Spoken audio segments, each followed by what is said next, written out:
Да, вот немножко бы хотелось рассказать об экспедиции. Она, к сожалению, сейчас закончила свою работу. Но вот это наследие, которое осталось в виде двух книг на французском и на русском языке, в некоторых языках, там и можно найти в интернете в формате PDF. Есть два научно-документальных фильма, вот эта знаменитая там «Якутская шаманка» в Чарапчинском районе. Здравствуйте. Здравствуйте. Представьте, пожалуйста. Меня зовут Анастасия, я сотрудник исторического парка «Россия. Моя история». Вот сегодня какое-то мероприятие проходит, да? Ага, Сегодня в нашем историческом парке проходит Ночь в истории. Ночь истории. Эта акция у нас ежегодная. На данный момент на этой площадке проходят лекции от наших приглашенных гостей. Здесь рассказывается про раскопки, до этого рассказывались про страшилки. В другом зале у нас проходят святочные гадания. Там девушки гадают на суженого, на свою судьбу, на будущее. Это у нас реконструкция старинных гаданий, святочных и дней Танха. Также сегодня в нашем парке будут проходить мастер-классы Миры Аргуновой по рисованию акрилом на холсте. В течение вечера для гостей будет проведен квиз, на котором они смогут проверить свои знания в области страшилок, историй, святок. В общем, все очень тематическое. Тогда мне надо проходить куда? Туда, да? Да, вы сейчас можете пройти туда и посмотреть, как наши девушки Гадают, да? гадают. Сегодня гадание это как бы все же боятся таких вещей, да? Да, существует мнение, что гадание это что-то очень страшное, необычное. Сегодня последний день гаданий Танха. Значит, вот это в зале, да, люди что-то там гадают, да? Видите, у нас уже выстроились очереди. Здесь гадают на сковороде с завязанными глазами. Здесь девушки можно подойти? Да, можно подойти и посмотреть. Можно указывать цифру 3 Востока, что означает материальное богатство.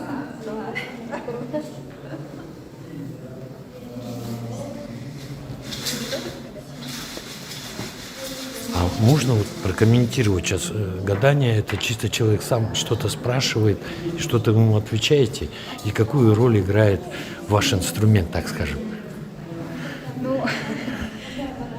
Сможешь сам завязать? Гадание — это очень мистическое такое явление на самом-то деле.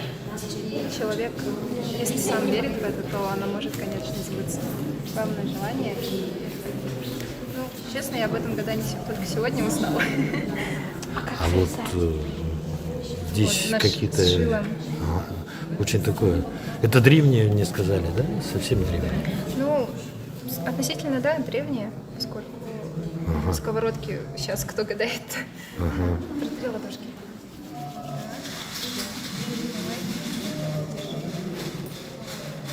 Знаешь, что это за гадание? Это гадание на ближайшее будущее. Что тебя ждет в этом году, скажем?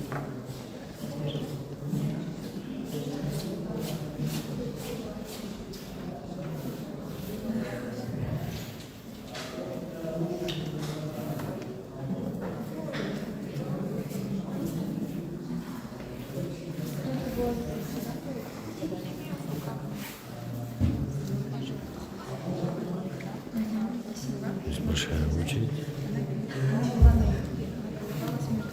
Здесь, оказывается, можно реально. Здесь целая очередь погадать на картах.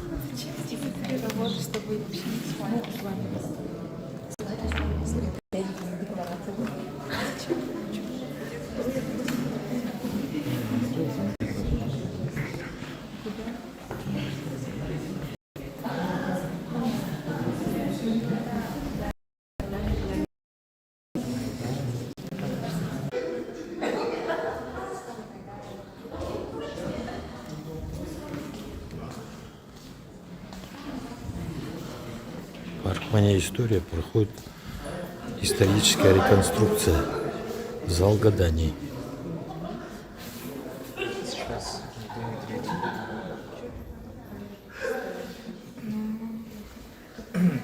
Это Фигура предвещает появление в жизни сильного человека, помощника и доброжелателя. Если гадание воском показывает такой символ, можно сказать, что высшие силы скоро пришлют на помощь, поддержку в виде друга, заботливого человека. Фигура медведя при гадании на воске означает также прибыль и плодородие. Значит, благодаря чьей-то опеке вы получите желаемое. Для молодых девушек этот знак скорого появления мужчины в их жизни. Очень много народу. Гадание на Сверху или снизу?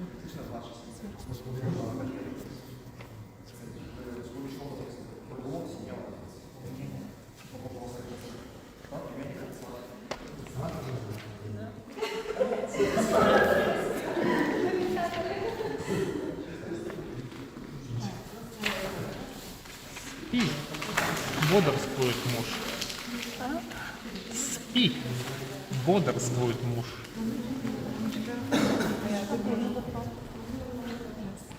Говорит ли это что-то вам?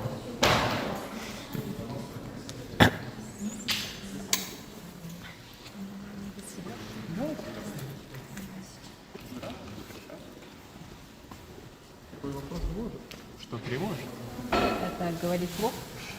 Сначала выбрать книгу, и потом ей вслух задать вопрос.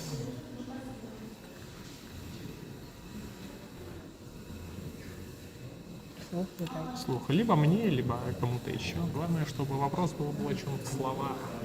Высказать.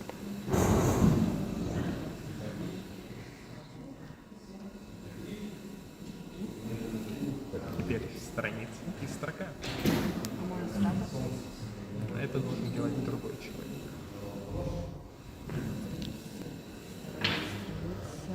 Сверху шестая строка. Угу.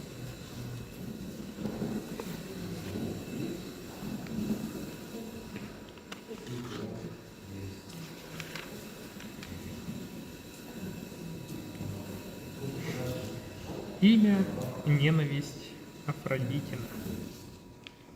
Имя — ненависть Афродитина. Как известно, Афродита — богиня красоты.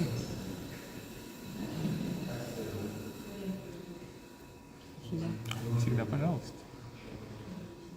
это вот так по странице можно любой книги, да, что-то ответить на свой вопрос, Любая книга, любой вопрос, любой ответ. да? И это было у нас в истории. Это начинает появляться в истории вместе с тем, как начинают распространяться книги. До 18 века книг все-таки было намного меньше, поскольку книгопечатание в России было не так развито. Ну, а с 18 века это постепенно становится привилегией богатых. Такого рода гадания. Можно, да? Конечно. Кладите на него и задавайте вопрос.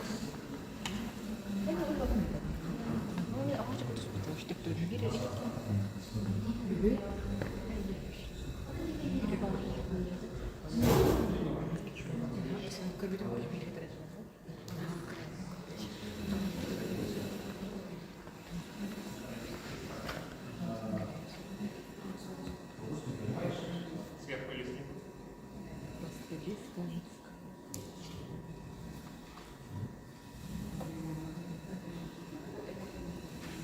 Люди это группа.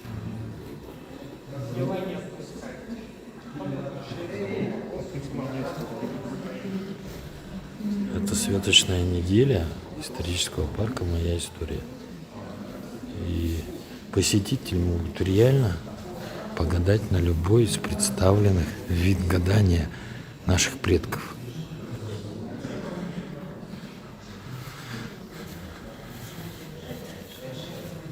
Ну, а насколько это правильно или серьезно, решать, конечно, посетителям. Сейчас посмотрим еще один зал.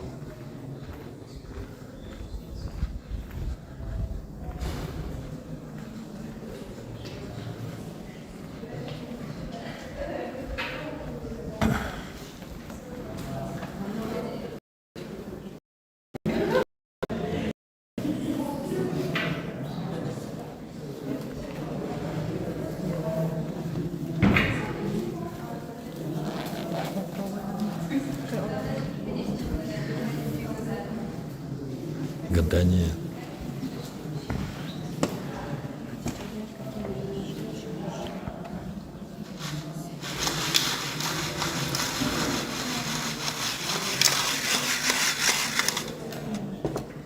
Правой рукой выбирайте один предмет, не глядя.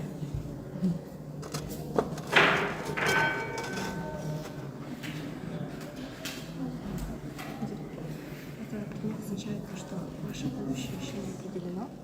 Все в ваших руках. Все еще впереди. Все у вас.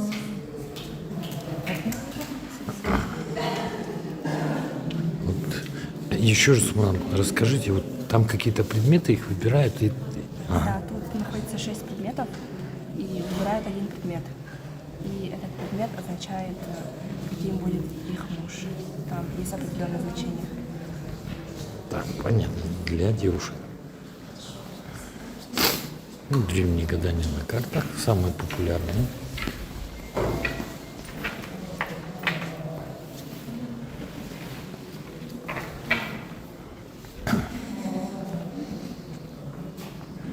Здесь с помощью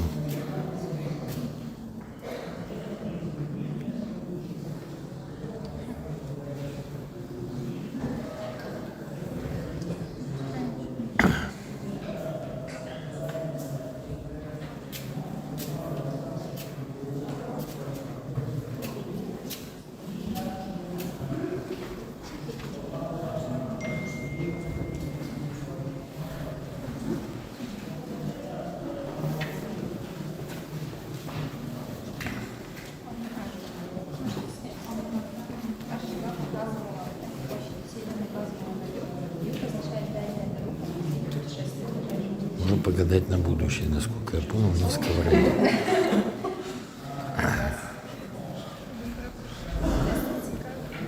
Парная история.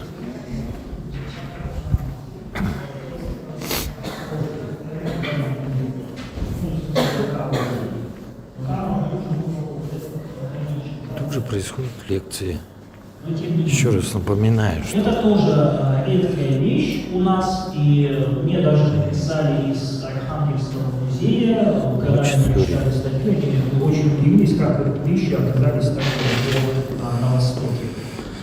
идут лекции, сразу по То есть лекциям идет. эти элементы могли быть привезены только из Москвы, и они стоили очень дорого, их могли позволить только самые статусные люди, и то, что этот нож находится в этом захоронении, говорит о том, что эта женщина являлась именно таковой.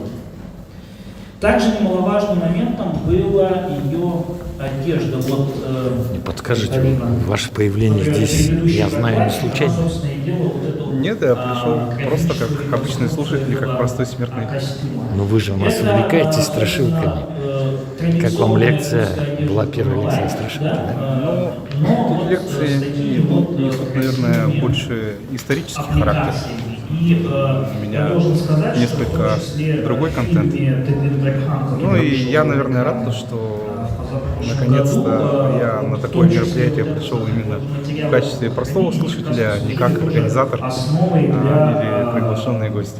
А назовите себя, многие вас же не знают, да? Меня зовут Дмитрий Михайлов, я автор проекта «Страшная история Якутии», который сейчас называется «Северная мистика». Автор серии книг и специалист по мистике и фольклору. Ну, сегодня вот там происходит гадание, да, здесь лекции, насколько я вот убедился, да, может, к счастью, может, к сожалению, не знаю, но очень много молодых людей все-таки доказывается жизненная необходимость изучения истории предков, да? В принципе, так же получается. Да, я в этом не сомневаюсь. На самом деле, ко мне тоже молодежь очень часто обращается. Между прочим, есть на самом деле тоже достаточно большая проблема, что в образовательных учреждениях из-за государственных стандартов они не могут знать ничего про национальную культуру. То есть она не преподается в школах, в университетах, кстати, то же самое практически на всех факультетах, я полагаю. И поэтому они добирают как бы знания о родном крае именно на подобных мероприятиях. И что бы вы хотели пожелать парку, да, многие говорят, что исторический парк делает историческую ошибку в плане того, что реконструирует и с научной точки зрения, и на практике, вот сейчас там залом мы прошли, что делали наши предки раньше, потому что у них не было гаджетов, у них не было ничего, и они это основывали все на природе. И вот как бы вы выразили вот, необходимость данного контента, так скажем, парка? Мне кажется, это нормально, потому что в любом случае это часть нашей культуры, это часть нашей истории. И исходя из каких-то вот прямо чересчур сугубо личных, наверное, взглядов, мне кажется, нельзя вот так вот брать и судить, что мы что-то будем запрещать, что-то мы будем разрешать и так далее. Это раз. Второе, на самом деле есть очень большая культурная вещь, что в последнее время общество, оно обеспокоено тем, что у нас очень глубоко вошли, например, западные праздники. Да, такие как Хэллоуин, День Святого Валентина и так далее. Но на самом деле все это можно победить только одним простым способом, создавая альтернативу. Спасибо, спасибо. Которая занималась хозяйством Вот сейчас своей кончины, занималась идет лекция. Лекция это раскопки тыгвина, да, сегодня? Раскопки еще тыгвина одно уже захоронение прошли. было раскопано. На данный момент проводится... хотя нет, это как раз-таки, да, раскопки тыгвина. Перед вами выступает Николай Кирьянов. Ничего не сохранилось, кроме небольшой посуды. Не получилось. Собственно, главный вывод, который мы хотим сделать, И что вот, еще есть захоронение... Представьте, пожалуйста, я сейчас поговорил с известными людьми, показал гадания, да? Ага, да, здравствуйте, меня зовут Анастасия, я сотрудник исторического парка. В этой зоне проходят лекции. Это уже третья лекция. Сейчас выступает Кирьянов Николай со своей темой о раскопках родового могильника Тыгвина. социальности людей того Очень периода. интересная лекция, уже довольно Это долго. место мало кто Там показали знает, украшения, там которые были на ходят девушке, легенды, которая кстати, была именно раскопана здесь, именно вот этом на месте. этой экспедиции. Археолог Следующая лекция будет двух Айтала людей, Игоревича Яковлева как бы про обнаружил двух историческую людей, которые память были, по его и мнению, погребены прекариат в заново. Якутии. Вот слуги, которые были вместе После с лекции хозяином, в этой зоне пройдет квиз. один, который подносил Квиз, он посвящен тоже Да, квиз тоже у нас тематический, он будет посвящен страшилкам, историям, гаданиям, танха и И святкам. дальнейшее вот изучение этого памятника является... И я сейчас вот на гадании был. Интересно. Спасибо.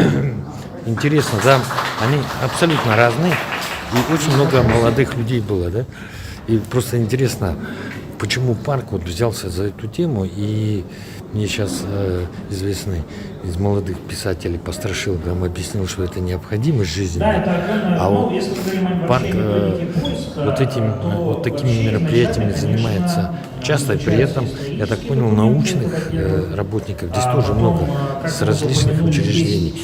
Это уже как бы бренд, да, парка? Да, такая акция у нас проходит ежегодно. Это Ночь истории. В ней мы совмещаем научно-популярные тематики, а также гадания. Это своеобразная такая... Гадание — это своеобразная практическая часть нашей лекционной части, потому что сначала мы объясняем особенности подобной традиции, а затем мы показываем наглядно, насколько это нужно, насколько это интересует молодежь, и смотрим реакцию молодежи на подобную противостояние, так сказать. Вот. Так вообще, конечно, наша главная цель — это исторически раскрыть тему гаданий относительно современного мира. То есть, что было тогда, что было сейчас, что сохранилось, что осталось, что исчезло. Все эти вопросы мы раскрываем именно на таких мероприятиях. Ежегодно в январе Ночь истории. Спасибо. Вообще, Вот такая интересная. Пока ответ на это мы не получили. Что это? Мы хотели археологами с детства.